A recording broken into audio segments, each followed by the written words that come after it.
It was the summer of 1847 in Georgia. The plantations stretched endlessly, their fields shimmering under the ruthless southern sun. From a distance, it looked like any other portrait of antebellum life. White-columned mansions, carriages rolling down dirt roads, enslaved people laboring in silence. But hidden behind the polished doors of one plantation was a story so grotesque, so buried in whispers, that even other slaveholders refused to speak of it. A woman of power, draped in fine silks, used her position not only to own human lives, but to twist them into something far darker. Her name was deliberately left out of most local records. Some say it was to protect her legacy. Others claim it was to keep her sins from poisoning the bloodline of her wealthy descendants. But one thing remained: the rumors that this Georgia matriarch forced her own sons into unspeakable acts with enslaved women, not for love, not even for lust, but for profit. The children that came from those couplings were catalogued not as kin, not as family, but as property. They were listed alongside mules and cattle, their existence reduced to a number, a $sign. It sounds impossible, almost monstrous. But in 1847, Georgia, where the laws of slavery already denied humanity, she managed to carve an even deeper wound. And the proof? It still lingers, in forgotten ledgers, in plantation letters, and in the haunted oral histories passed down through generations. This is the story the South never wanted to tell, and once you hear it, you may never look at history the same way again. Welcome to Truth Uncaged, the place where buried history refuses to stay silent. Every week, we peel back the layers of forgotten stories, the ones too disturbing, too unsettling, or too dangerous to be taught in classrooms. And tonight, we stepped into Georgia, 1847, a world where slavery was already a nightmare. Yet somehow, a plantation lady turned it into something even more grotesque. A story so dark it blurred the line between family, property, and profit. Before we dive deeper, I want to hear your thoughts. Do you believe stories like this should remain hidden, sealed away in dusty archives? Or do you think the truth, no matter how disturbing, must be dragged into the light? Drop your thoughts in the comments below, because what you're about to hear may shake everything you thought you knew about America's past.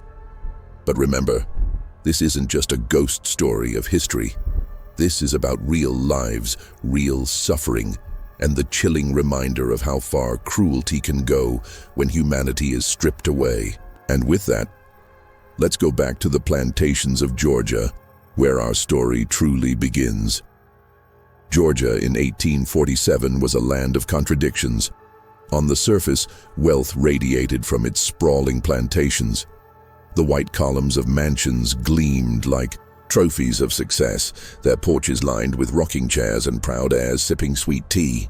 Cotton and tobacco fields stretched endlessly, feeding not only the South but the entire American economy.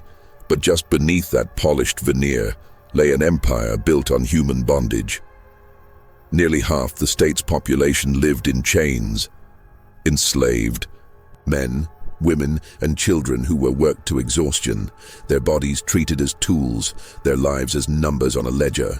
Behind every fortune, behind every elegant mansion, there were stories of suffering silenced by law and custom. And within this world, women of the planter class wielded a unique kind of power. They were expected to embody refinement, to host grand dinners, to manage the household with grace. Yet some, behind closed doors, participated in cruelty as ruthless as their husbands or brothers. The lady at the center of our story was one of them. To outsiders, she was a proper Southern matron. To those who lived in her shadow, she was something else entirely. It is said her estate stood at the edge of a thick grove of oaks, their branches draped in Spanish moss like a mourning shroud. To a visitor, it looked picturesque. But to the enslaved, it was a place of whispers, where punishment was swift, and where the lines between family and property blurred in ways too horrific to imagine. This was the world of Georgia in 1847, and this was the stage upon which her secret would unfold. At first, the rumors were nothing more than hushed whispers. Plantation gossip was common, stories traded between enslaved workers in the fields, or murmured by house servants who overheard conversations not meant for them. Most whispers faded quickly, but these lingered. Strange entries began to appear in the plantation's birth records. Enslaved children born not to fathers outside the estate, nor to the white overseers who often exploited women in silence, but to boys, barely men, who lived inside the great house itself. Sons of the mistress, heirs of her fortune. Neighbors noticed too. Visitors would remark on how the children born on her estate often carried features that blurred the cruel line between master and slave. Light eyes, sharp jawlines, pale skin, traits that could only come from the white family. But when questions arose, the mistress deflected them with cold precision, hiding behind her wealth and reputation. And still, the whispers grew darker.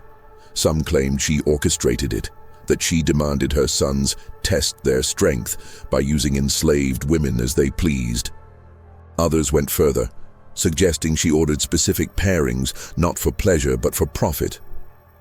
Children born into slavery meant more labor, more property, more wealth. In her eyes, each birth was not a child at all, but a financial asset. It was shocking even by the brutal standards of slavery. While most slaveholders saw human beings as property, few dared to use their own bloodline as breeding stock. Yet the ledgers told a story too strange to ignore, and in 1847, the evidence became impossible to hide. What began as whispers soon hardened into something more chilling: evidence. Buried deep in county archives were plantation ledgers that did not read like simple farm accounts, but like the diary of a calculated scheme. Dates of births were listed in cold ink, alongside valuations in dollars, as if newborn lives were nothing more than additions to livestock. But the handwriting told its own story. Some entries were made by the overseer, neat and businesslike. Others, shockingly, were in the careful cursive of the mistress herself. She recorded the names of enslaved women, the days they gave birth, and, disturbingly, notes about which of her sons had fathered the child.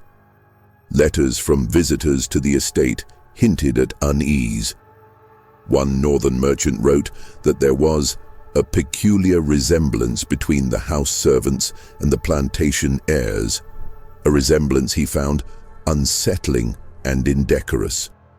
Another letter later discovered came from a relative urging the woman to stop tainting the line with what he called abominations. And then there were the testimonies, fragments of oral history passed down through generations of the enslaved. Survivors spoke of nights when young sons, barely more than boys, were ordered into cabins under the threat of their mother's wrath. These were not acts of youthful rebellion, but commands from above, designed to ensure more children, more slaves, more wealth. It was a system of cruelty layered upon cruelty.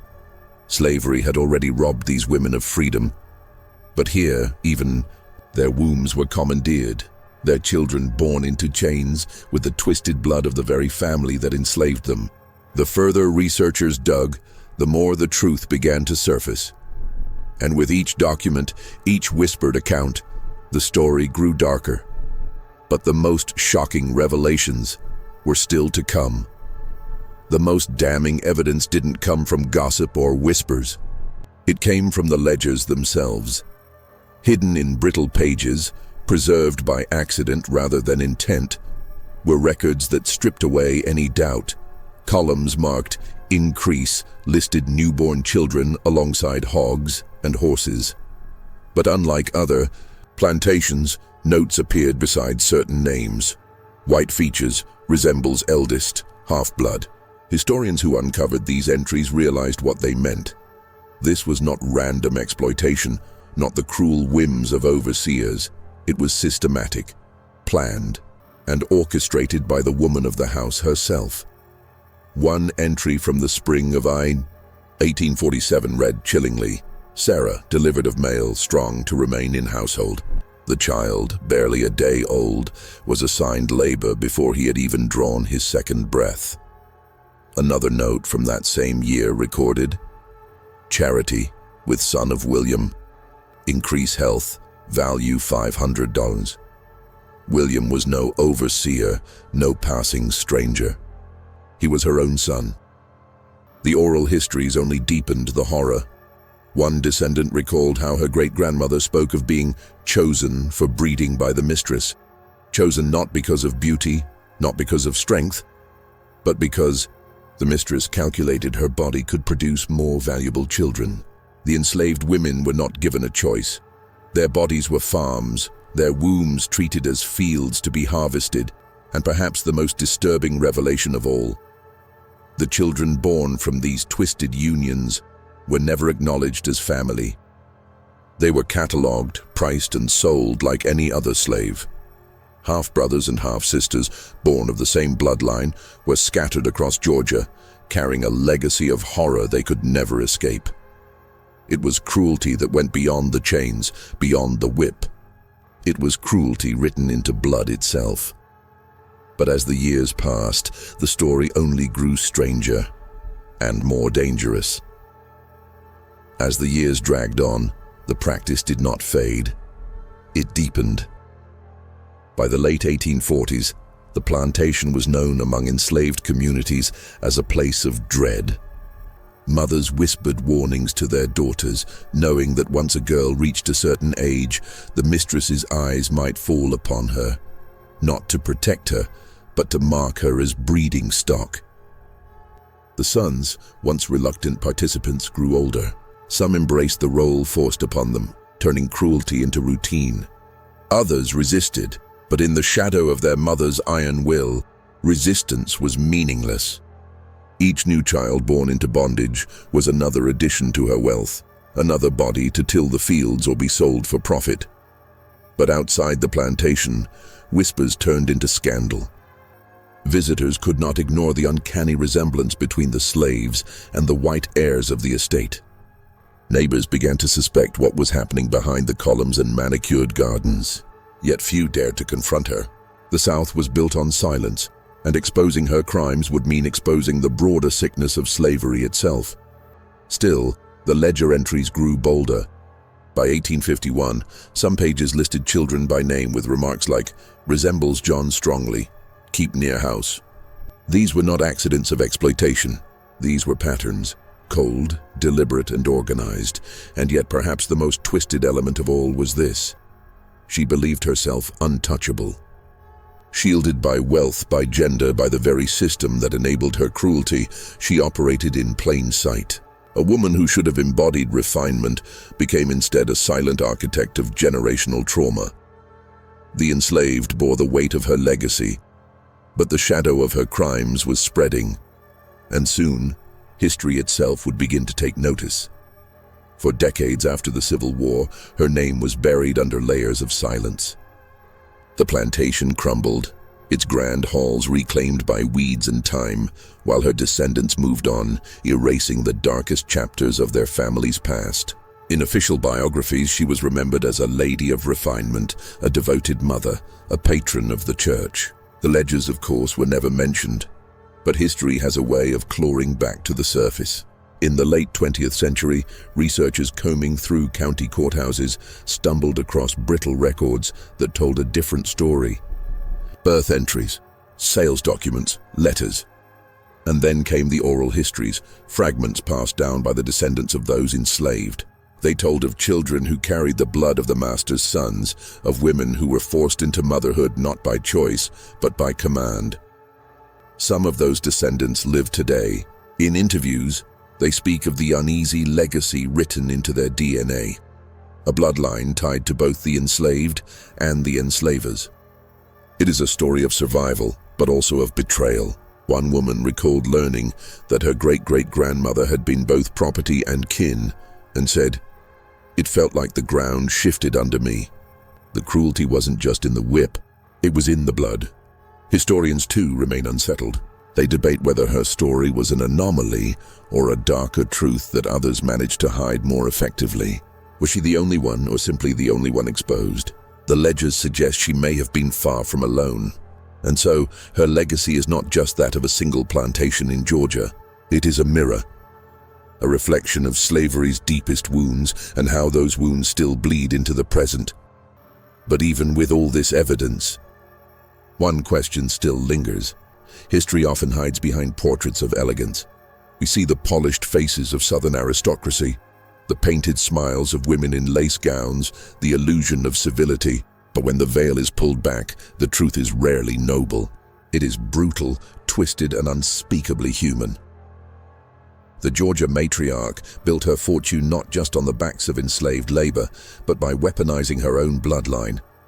She blurred the line between family and property, mother and master, love and cruelty, until nothing remained but profit. And though time has buried her name, the lives she scarred cannot be erased. Her victims carried that pain in their bodies, their children, and their descendants. What makes this story most haunting is not just what she did, but what it reveals about the system itself. Slavery was not only chains and fields. It was a world where morality collapsed, where human beings were reduced to numbers, and where even the bonds of family could be twisted into instruments of power. We often like to believe that the past was cleaner, simpler, easier to understand. But the truth is darker, and it forces us to ask, what other secrets lie hidden in ledgers and letters, waiting to be uncovered? What other crimes were erased, rewritten, or disguised as refinement? Perhaps the real lesson is this: silence protects the powerful, and when history is silenced, cruelty finds a way to live again.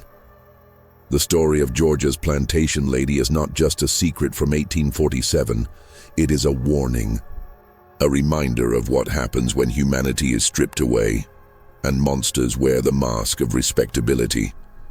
And so the story ends where it began, in silence. A silence crafted to protect power, to bury cruelty beneath polished family names and fading portraits. Yet even after nearly 2 centuries, the echoes of what happened on that Georgia plantation still whisper through the cracks of history. The truth is rarely comfortable. It is unsettling. It claws at our sense of morality, but that is why Truth Uncaged exists. To pull these shadows into the light, no matter how disturbing they may be, because the past is not gone. It breathes through the present, and only by facing it do we keep it from returning. If this story shook you, if it forced you to see history through darker eyes, I want to hear your thoughts. Do you believe there are other buried secrets, hidden in ledgers, diaries, or family stories, waiting to resurface? And should they? Or is some truth too heavy to bear? Leave your thoughts in the comments below. And if you want more stories like this, the ones hidden, the ones silenced, the ones too unsettling for textbooks, make sure you subscribe to Truth Uncaged, because this is only one secret, and there are countless more waiting in the shadows.